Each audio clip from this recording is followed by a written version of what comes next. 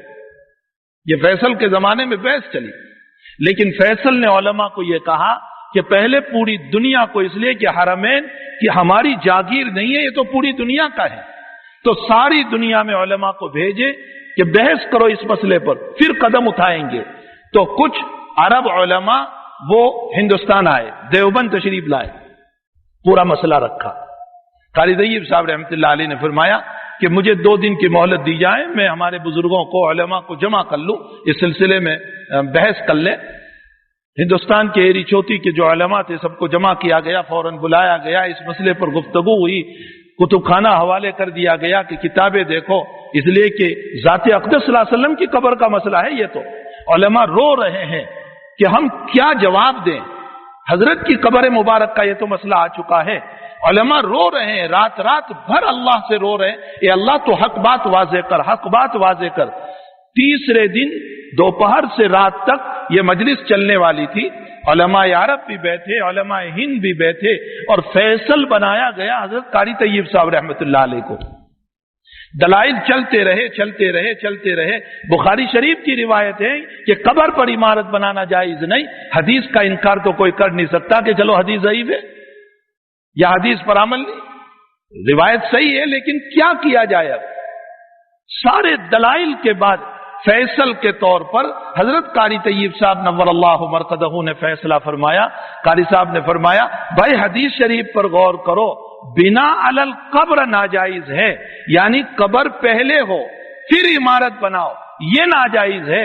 ذات اقدس کا یہ مسئلہ نہیں ہے، وہاں تو پہلے ہی سے مکان موجود تھا اور آپ ہی کا مکان موجود تھا اور اسی میں قبر بنائی گئی ہے، تو یہ اس حدیث شریف کے اندر داخل نہیں ہو سکتا ہے مسئلہ۔ قبر بننے کے بعد عمارت بنانا یہ ناجائز ہے، لیکن حضرت کا مکان تو پہلے ہی سے تھا اور اسی میں قبر بنا دی گئی ہے، اس لیے یہ اس حدیث شریف میں داخل نہیں ہوتا۔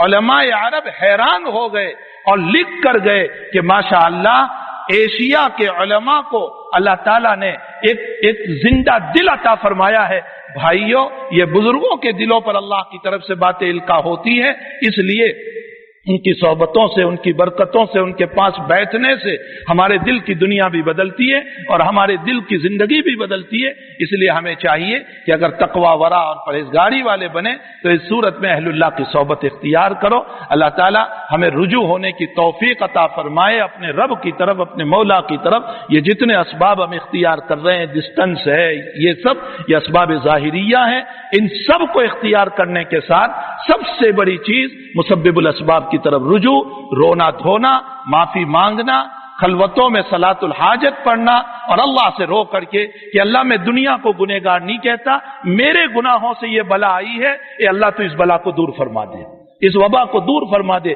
یہ خراب ہے، یہ خراب ہے، یہ غلط ہے، میں خراب ہوں، میری وجہ سے یہ آیا ہوا ہے۔ اگر ہر بندہ اپنا اقرار کر لے، خدا پاک کی قسم رات نہیں گزرے گی، کن فیکون ہوگا، اللہ اس بلا کو ختم کر دے گا۔ اللہ ہم سب کو رجوع الی اللہ کی توفیق عطا فرمائے۔ وصلی اللہ علی النبی الکریم برحمتک یا ارحم الراحمین۔